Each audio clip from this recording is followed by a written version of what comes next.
Setiap hari, kita beli makanan, kita buka bungkusannya dan kita buang. Plastik, kertas, polistirina, selalunya kita tak fikir panjang pun. Tapi, pernah tak terfikir bagaimana kalau pembungkus makanan tu sendiri sebenarnya sebahagian daripada hidangan?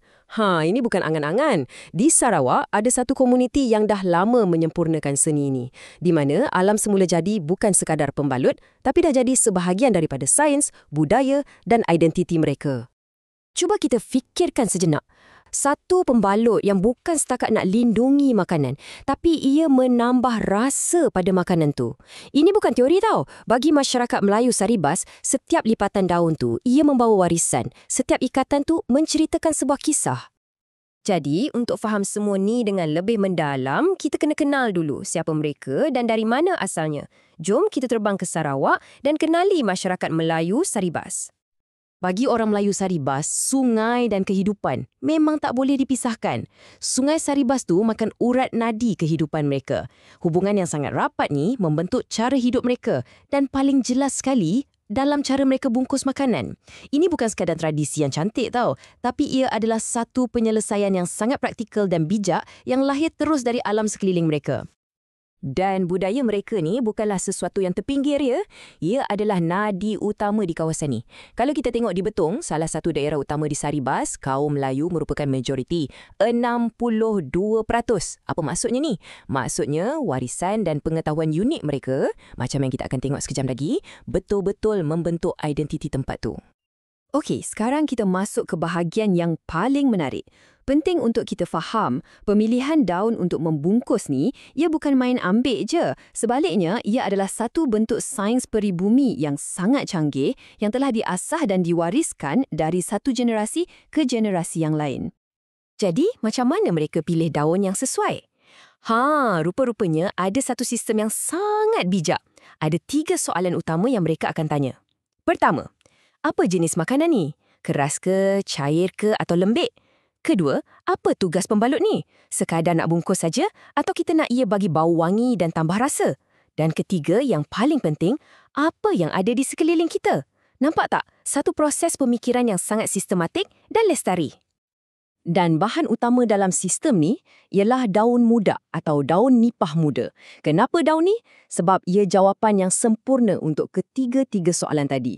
Ia sangat serba boleh, ia boleh bagi aroma yang sedap dan yang paling best, ia tumbuh melimpah ruah di tepi-tepi sungai. Betul-betul kat kawasan rumah mereka. Inilah contoh terbaik macam mana nak guna apa yang alam dah sediakan. Okey, sekarang jom kita tengok sendiri beberapa contoh yang memang luar biasa. Percayalah, ini bukan sekadar pembalut biasa. Ini dah macam hasil kejuruteraan dan seni kulinari yang bergabung.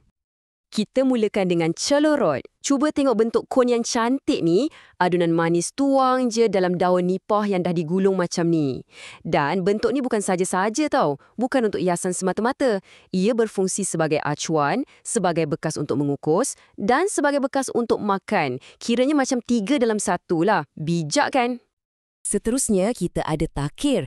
Yang menariknya, ia guna daun yang sama, daun nipah. Tapi, teknik lipatannya lain pula untuk hasilkan bekas macam kotak kecil ni. Ini betul-betul tunjukkan betapa serba bolehnya satu bahan tu bila berada di tangan orang yang mahir.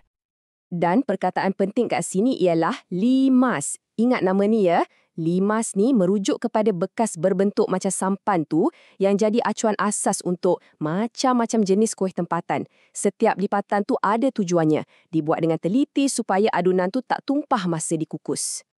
Dan kepintaran mereka ni bukan setakat pada daun tau. Mereka juga guna pelepah pokok pinang atau upih. Ia digunakan untuk bungkus nasi bekal untuk para pekerja. Material dia yang tebal dan berlapis-lapis tu berfungsi macam penebat. Ia pastikan nasi tu kekal segar dan tak basi berjam-jam lamanya. Macam Tupperware semula jadi. Hebat kan? Yang ni pula perbandingannya sangat menarik. Dua-dua kita panggil ketupat. Tapi, ketupat Saribas dibuat dengan pulut dan santan. Dibungkus dengan daun muda yang wangi. Ketupat Semenanjung pula guna beras biasa dan daun kelapa. Yang menariknya, pokok kelapa pun banyak je di Saribas. Jadi, ini bukan soal apa yang ada, tapi ini adalah satu pilihan yang disenajakan. Ia adalah satu cara untuk menyatakan, inilah rasa kami, inilah warisan kami. Jadi dah jelas kan, semua ni bukan setakat pasal nak simpan makanan. Setiap bungkusan tu adalah satu penyataan budaya, satu hasil seni dan satu simbol identiti yang sangat mendalam. Jadi, bila kita tengok lipatan-lipatan ni, kita bukan sekadar tengok pembungkus makanan. Sebenarnya, kita sedang melihat sebuah teknologi peribumi yang dah diasah beratus-ratus tahun. Kita sedang melihat hasil seni dan kraf tangan, dan yang paling penting, kita sedang melihat cerminan hubungan yang sangat mendalam dan penuh hormat antara masyarakat Melayu Saribas dengan alam sekitar mereka. Inilah cara mereka meluahkan siapa diri mereka melalui setiap hidangan.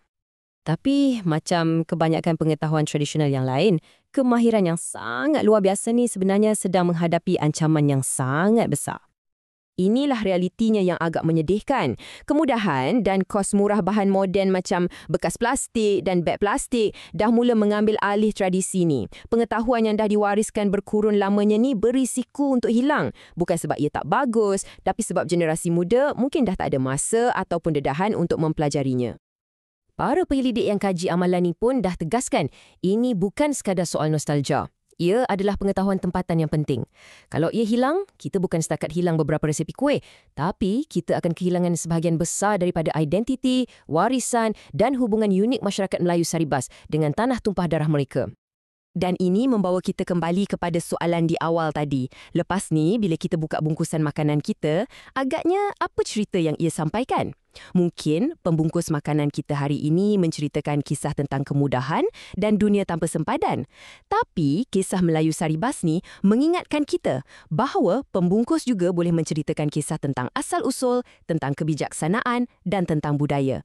Sesuatu untuk kita sama-sama fikirkan.